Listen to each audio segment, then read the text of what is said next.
Welcome to the Bioinformatics CRO podcast. I'm Grant Belgard, and joining me today is Noor Siddiqui. Noor is the founder and CEO of Orchid. She was educated at Stanford, and before that was a Teal Fellow. So she's our second Teal Fellow on the podcast, and started a company called Remedy. So Noor, welcome. Thanks so much for having me on, Grant. Yeah, thanks so much for joining us. So we always start with, what are you doing now? Tell us about Orchid. So Orchid helps couples have healthy babies, and the way that we do that is we've developed a new type of genetic test for couples who are planning on having a child soon. So we analyze both partners' DNA and identify the disease risk that's most likely to impact their future child's health.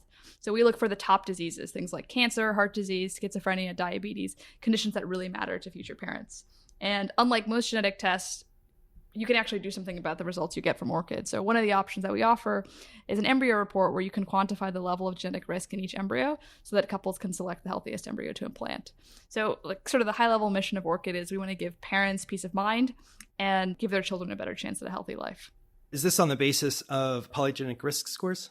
Yeah, that's correct. So essentially, if you kind of look at the types of preconception genetic testing that's available today, those are carrier screens. So these are looking at super rare, recessive, monogenic conditions. So if you look at human genetics, we have identified about 5,000 single gene diseases, but collectively these 5,000 diseases only affect about 1% of babies that are born. So in contrast to that, sort of this major, really incredible advance that's happened in genomics that we're excited to sort of bring to market and bring to parents is that now we can measure genetic susceptibility for the most common conditions. So things like heart disease, schizophrenia, diabetes, where a single disease has sometimes double-digit prevalence in the US. So what we're really excited about and we think is really important to offer to parents is that we shouldn't really be discriminating based on the genetic architecture of a disease, right? So right now there are tests that allow you to measure risk for single gene diseases, and that's really positively impacted the lives of the rare disease community. But what about the vast majority of the rest of us, right? So genetics impacts risk for every major disease, and now we have this newfound ability to actually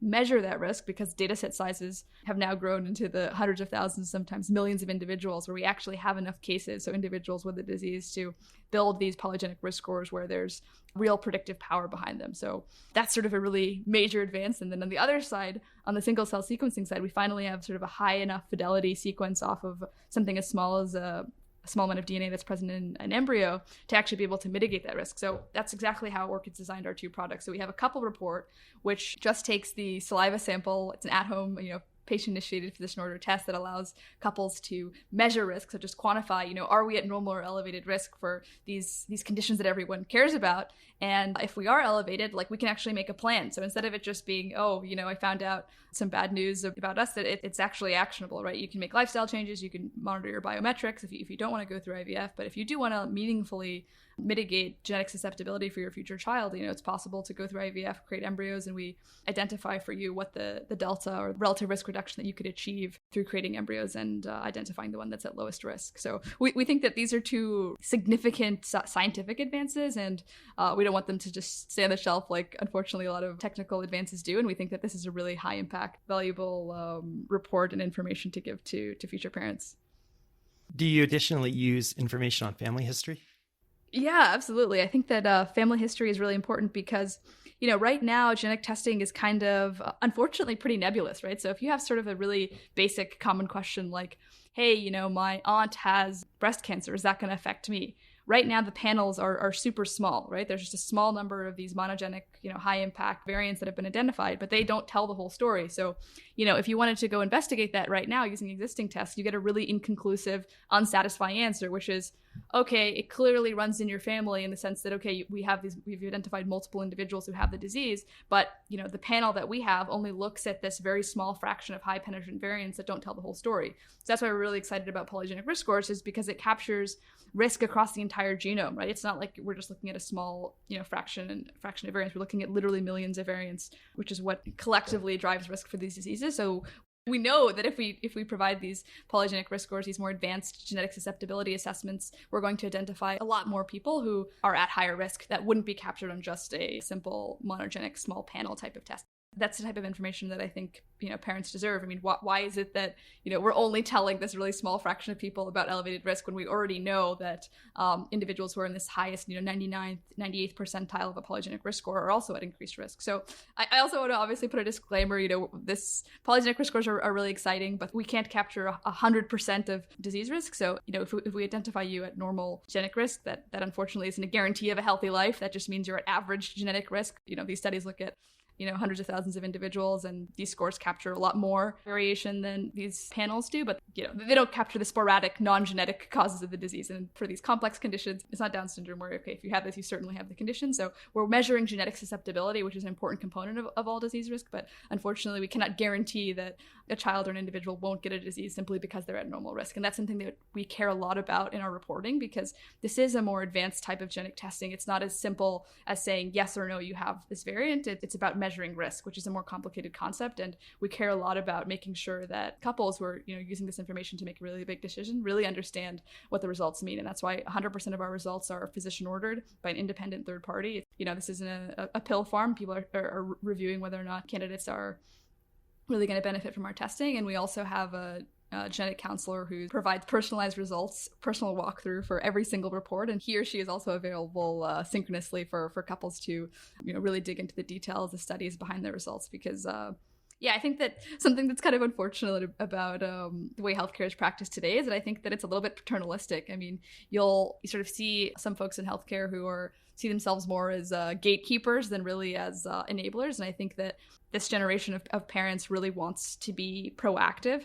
They're planners, right? They didn't have children in their early 20s. They're probably having them in their late 20s, early 30s, mid 30s, late 30s. And being planners by nature, you don't want to take unnecessary risk. And that's exactly what Orchid's trying to do, is we're trying to say that, your child's health doesn't have to be a genetic lottery where, okay, did you get lucky to not have, all of these variants that could confer risk? It's actually, hey, identify risk early and take action, whatever action that, makes sense for your family. For some families, it's going to be lifestyle changes. It's going to be monitoring biometrics, is going to be nutrition. But, for some families, it is going to be mitigation through IVF. And I don't think that there should be any finger wagging about that. Everyone's individual decision about something as intimate and personal as how they're going to have a child is really up to them. And I don't think it's up to, someone else to decide how people choose to have children. So talking about mitigation, I mean, there's certainly anecdotes out there about people getting back genetic tests and making big lifestyle changes.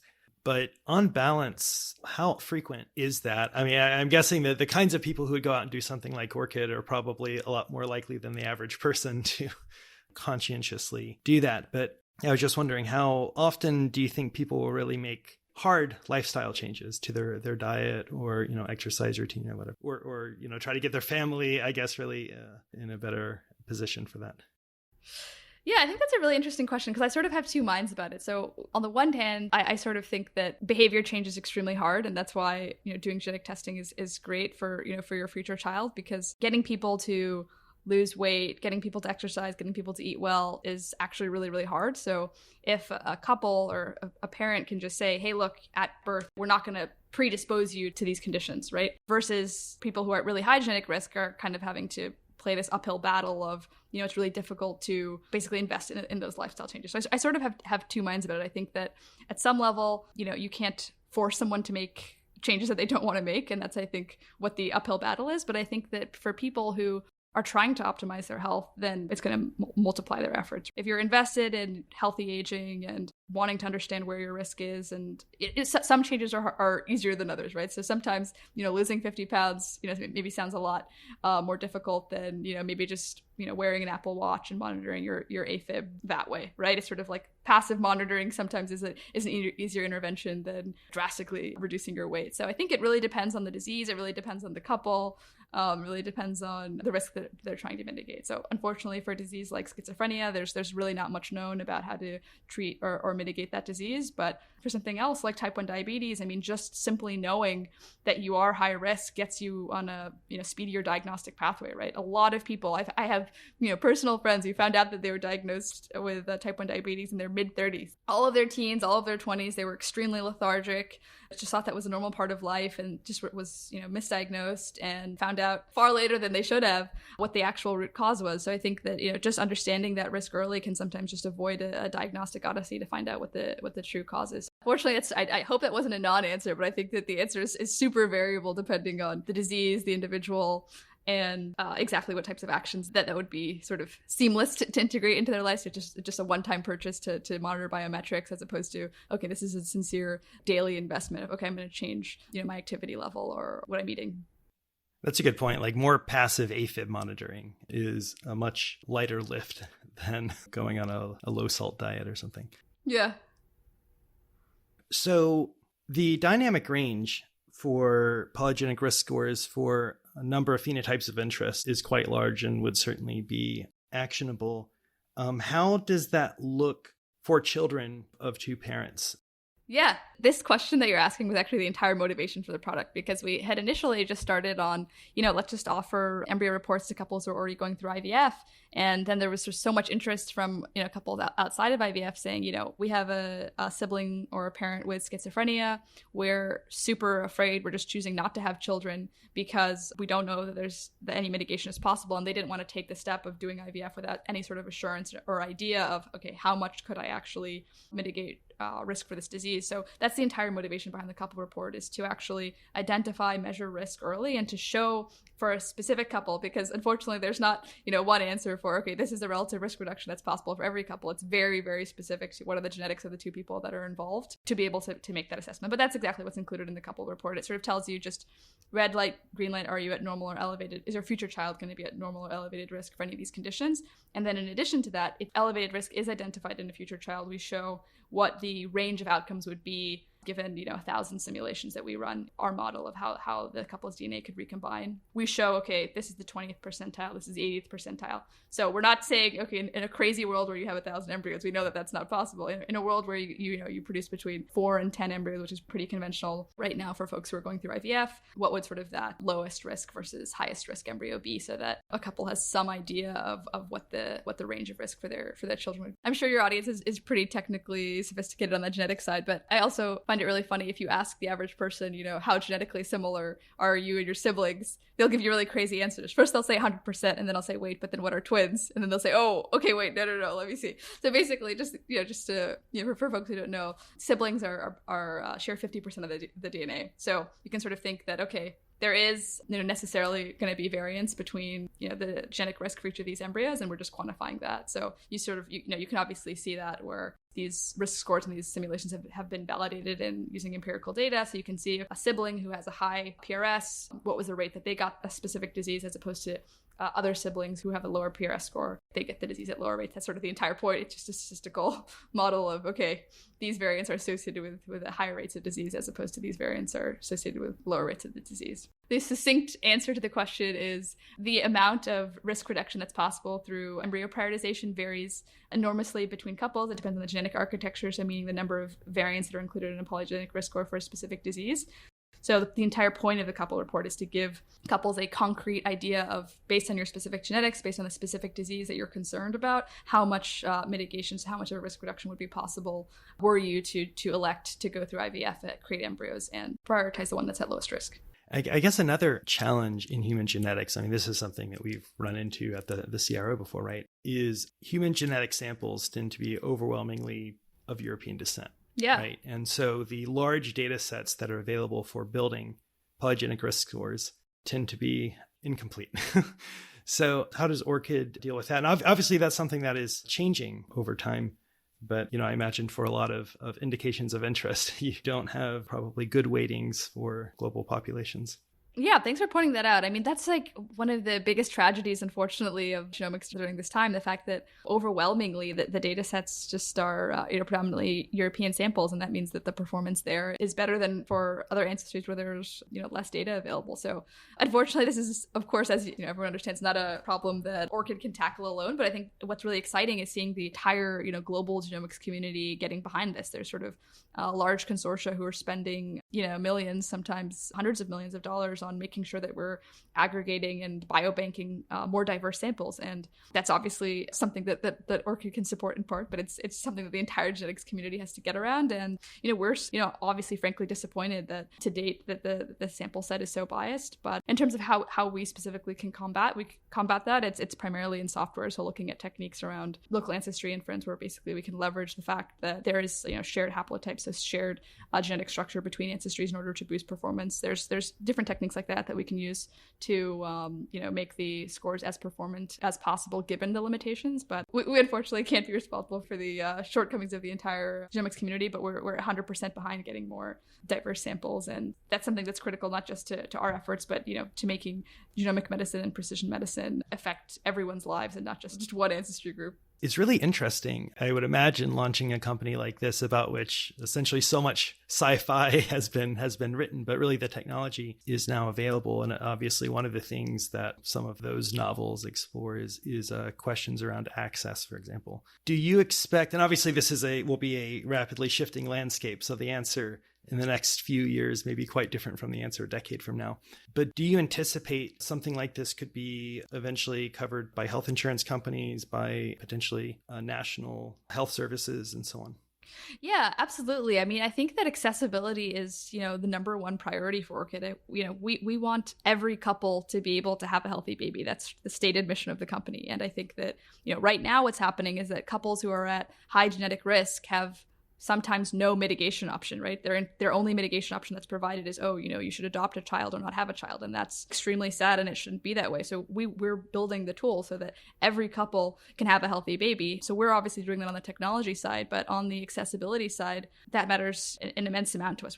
Our impact is limited by, unfortunately, the people who can afford the technology, and that's unfair. So we think that, insurance companies, lawyers, everyone should be willing to cover this, because having a family should be a human right. Everyone should be able to have a healthy child. It shouldn't be the case that, okay, some people have to, play the genetic lottery in order to just see, okay, are we going to roll the dice and be lucky enough to have a healthy child, or do we have the opportunity to actually assess risk up front and then mitigate it if it's available? So we actually have a low-cost application program that folks can apply to for people who aren't able to afford the sticker price of the service. But, of course, we're advocating to make sure that, every insurance company, every employer, every fertility benefits program offers our product, because we think that every couple that stands to benefit from this should have the opportunity. It shouldn't be about what their financial situation is. That shouldn't be the limiting factor for their ability to get on board. I think that, unfortunately, it's kind of sad in the US, we're in this situation where there's not uniform IVF coverage, right? So 15% of folks are infertile. So, we think that IVF has this really incredible history where, since 1990s, IVF has been preventing the diseases, the monogenic diseases that gene therapy will only one day treat for only $20,000 a case. And you look at, stuff like Luxturna, that treats a very rare degenerative eye condition that through gene therapy, it costs $840,000 per eye. So we're talking about $2 million compared to $20,000 if you're able to go through IVF. So IVF is this really incredible technology, that allows people with infertility to have babies, as well as people who want to mitigate disease to have healthy babies. And I think that it's really unfortunate that in the U.S. we don't prioritize building families as much as we do in other countries. So if you look at other countries like Israel, they have free IVF until you're 44. That's just a different model than the U.S., where it's sort of like, okay, well, some people who have the financial means are able to afford IVF, and we don't mandate that it's covered by insurance. And I think that is something just forecasting, I think, will change, because I think the demand for these services is already on the rise, because people are choosing to have families later, and that naturally means there's going to be a higher rate of folks who need IVF. And I think that the other reason, companies like Orchid, where it's not just about infertility, it's also about disease mitigation, there's just going to be a rising demand for coverage for this. And I think that that's something that every American deserves. I think that's something globally that folks deserve. Yeah, it's unfortunately, again, not up to Orchid what insurance companies and other folks decide. But, from our perspective, having a baby is one of the most consequential moments in your life. And being able to mitigate disease risk is obviously a really important part of that picture.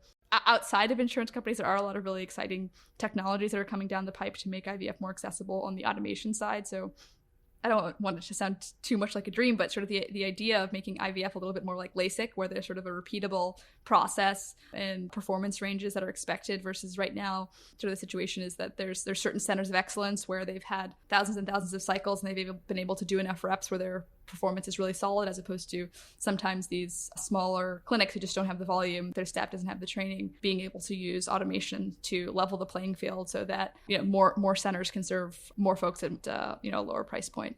Fortunately, I think there are some companies playing in that space who should also will be able to alleviate some strain on demand there. But it's going to be a process, just like any other technology curve. If you look at Tesla, they started out with a super expensive sports car, and then now several years later they've come out with many other product lines that are sort of increasingly more affordable and address the audience beyond the sports car enthusiast. Orchid is, of course, focused on disease risk mitigation, which, I think for most people, maybe outside a few, finger wagging bioethicists and things, most people are, would totally be on board with that. But of course, the technology, can be used to look at weight, height, IQ, right? I mean, things that parents would want for their own kids, but where, obviously there are other concerns around. Given that the technology's out there, genotyping is relatively inexpensive and so on.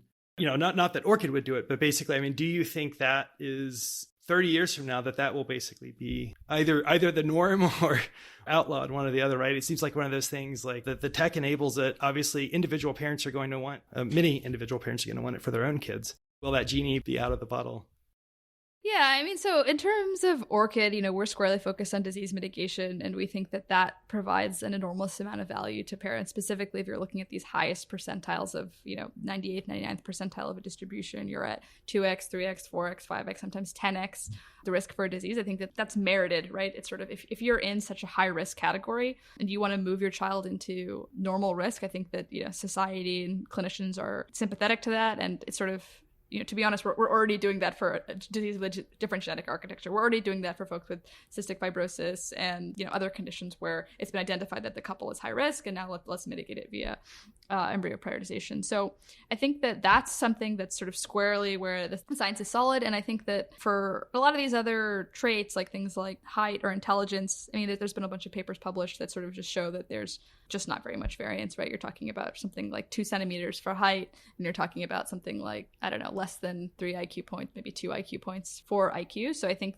that's just not really a significant difference. It's not really merited to try and prioritize your embryos based on something that small, as opposed to if you're talking about, okay, our child is going to be at 3x risk for schizophrenia as opposed to 1x risk. And, we've also have a documented family history. I think that's, a much clearer indication for a positive result that's going to occur, as opposed to for something sort of frivolous, these sorts of traits that society, clinicians are just not going to be on board with that type of use of the technology. So I think that, there's always going to be heart surgery and there's going to be plastic surgery, right? So Orchid is squarely in the heart surgery range. I don't know what other companies are going to do. Maybe they're going to be in the plastic surgery or something even shadier than plastic surgery type of range. But fortunately, we have regulations like GINA. So what GINA does is it makes it so that you can't discriminate someone based on their genetics. So I think we already have sort of a regulatory and legal background behind, okay, if there's sufficient damage that could be caused by the use of a certain technology. So for example, I think we all agree that, you shouldn't be discriminated from, your insurance or your job based on your genetics. So in order to ensure that, we pass something like GINA. So I think that similarly, if there's sufficient interest or sufficient number of, I guess, bad actors in this space, I think that, regulation will emerge to combat that. I think that what's really important is to just stay close to the science, stay focused to where predictions are actually meaningful and affect quality of life. And, that's what Orchid's focus is. And, whether or not other players will choose to be less, conservative, humble, and honest about where the state of the science is, I can't really, I don't know. I can't really forecast what other folks will do. Great, thank you. I think your path has been especially interesting, right? I mean, I think anyone who's kind of gutsy enough to skip the traditional route, especially when the Teal Fellowship was quite early, is, someone I'm keen to talk to and learn about their thought process. Yeah, can you tell us about, I guess, from the beginning, what brought you here? Sure. Yeah, I think I sort of have a, maybe weird path. I think when I was in high school and I was applying to colleges and also to the fellowship, everyone thought it was a crazy idea and couldn't be making a worse decision than to do the fellowship. And then after I did the fellowship, I chose to go to college. And then again, everyone said, this is crazy. Stop working on this company that's going super well and instead to choose to go to college. So I think basically what I've gotten used to throughout my entire life is doing things even when other people think it's a terrible idea, because I think that at the end of the day, it just comes down to how you're feeling specifically at the time. Sometimes, on average, a decision makes sense for the average person, but you're not an average person, right? You're a specific person and you have specific goals. So for me, the fellowship couldn't have been a better decision. I mean, I learned super early what it takes to start a company, to build a product, to raise money, to build a team, to sell into healthcare. I would have wasted probably more than a decade doing, working in consulting or working at, 10 other different types of companies to get that same experience in, just a few years and, super early in my life.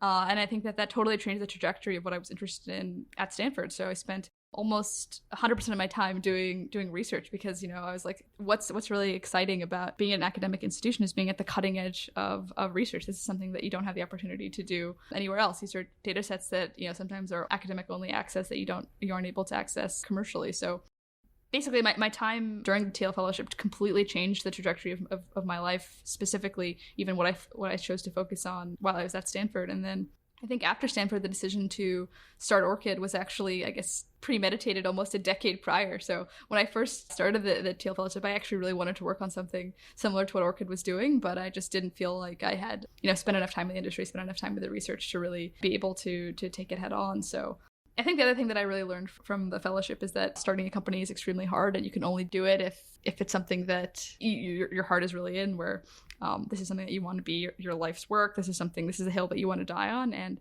I always knew that it was the reproductive tech space, so that's where my heart was. I think I felt really fortunate to be able to, coming on a decade later, be actually in the position where I felt like I'd had the requisite experience to actually go do my life's work, go do the thing that my heart was truly in, which is what Orchid's doing now. I mean, I don't think that there's any higher calling for me than helping couples to have healthy babies and bringing the team together on both the computational chemistry and molecular bio side in order to fulfill that vision. And I think that this is a particularly sensitive space where it's not just about does this get done, but does this get done right?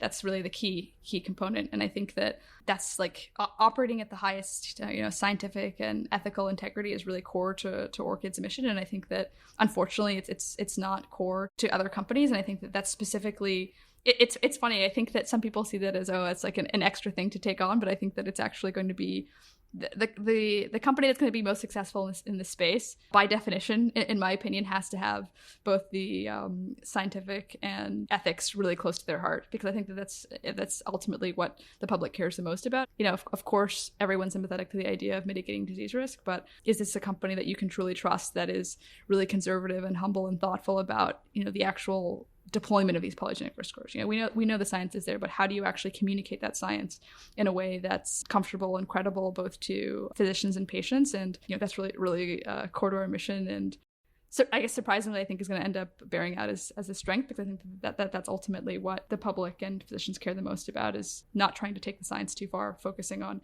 where do we really know that we can mitigate risk, and just being open and honest about the limitations of things that we can't predict yet. Just that couples are aware of, okay, if you have normal genetic risk, that doesn't mean you have a guarantee of a healthy life. It means your genetics aren't predisposing you to a condition. And similarly, if you have elevated genetic risk, that's not a guarantee. It's not a diagnosis of disease. It means that you're twofold, threefold, fourfold, fivefold, depending on the disease, elevated predisposition or elevated likelihood of developing it. And I think that that's just super important to drill into couples' minds, because these are big decisions and they should be properly informed about what their results actually mean. I guess this is the role of genetic counselors, but most people seem not to have a very intuitive interpretation of risk. Right? Mm-hmm. Sure. Yeah. I mean, I think that, genetic counselors are amazing and incredible, but I don't think it's actually just about them. I think it's also about not cutting corners, not saying, hey, we're going to do genotyping instead of whole genome sequencing. It's about really characterizing the molecular biology of, okay, what's the fidelity? How much coverage do we have for this particular region? How much does this region contribute to the score? So I think it's everything from the chemistry to, okay, how are you vetting the specific PRSs that you're using? Which ancestry population, are you using? How large was the training set? How large was the validation set? How many studies have actually reproduced produce this PRS score? What is the functional validation for the variance in the score? So I think that it's actually full stack. I think that, developing a product that really meaningfully estimates risk is actually a full stack problem. I would not say that our plan is to just shove this to the genetic counselors. Hey, we know these results are super complicated, trying to explain to them. Like, we're full stack focused on everything from evaluating the variance to building the appropriate models to actually designing the reports. And then, of course, genetic counselors and physicians are a piece of it, but I wouldn't say that they're being thrown a problem that hasn't been really thoroughly investigated. And we've already taken it through with a very fine-tooth comb to make sure that what they're getting is the most important insights to communicate to the couple. Great. So going back to the Teal Fellowship, I asked the same question of Delian, but I would love to hear your response. What do you think differentiates the participants who thrived from those who didn't? I actually think that this delineation of thrive versus not thrive is actually kind of unfair, right? So if someone, quote unquote, didn't thrive over a 2-year period, I think that that's not really the right time scale to evaluate what the impact of the experience was for them. So you can think about like something like a PhD, right? You're sort of, at least in the US, it's about 5 years, and you're given a very loose mandate of what you need to do and a lot of ambiguity and a lot of figuring it out yourself. Sometimes people really struggle, really, truly struggle in their PhD. They need a lot of handholding and they need a lot of support from their PI, but then they come out of it and they're incredible postdocs or they're incredible junior faculty. And it was that experience, those 5 years of struggling, failing, and completely languishing, and maybe getting nothing done for 2 years, that actually allowed them to build this muscle that didn't exist for them before.